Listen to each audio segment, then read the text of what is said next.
Hey everyone! In this video, I'll walk you through the step-by-step process of sending money using the Starling Bank app. Whether you're paying a friend or sending money for bills, this guide will help you do it quickly and easily. Let's get started. Step 1. First, open the Starling Bank app on your phone and log in. Step 2. Once you're in, tap the Payments tab at the bottom of the screen. Step 3.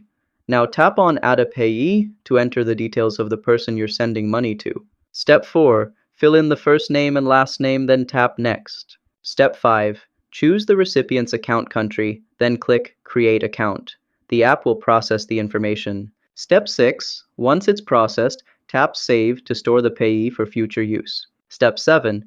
Enter the amount you want to send, then tap Review Payment to double-check everything. Step 8. Finally, tap Make Payment to complete your transaction. Done. Bonus tip: you can also set up recurring payments, add references, or save the payee for future use, all from the same screen. And that's how easy it is to send money using the Starling Bank app.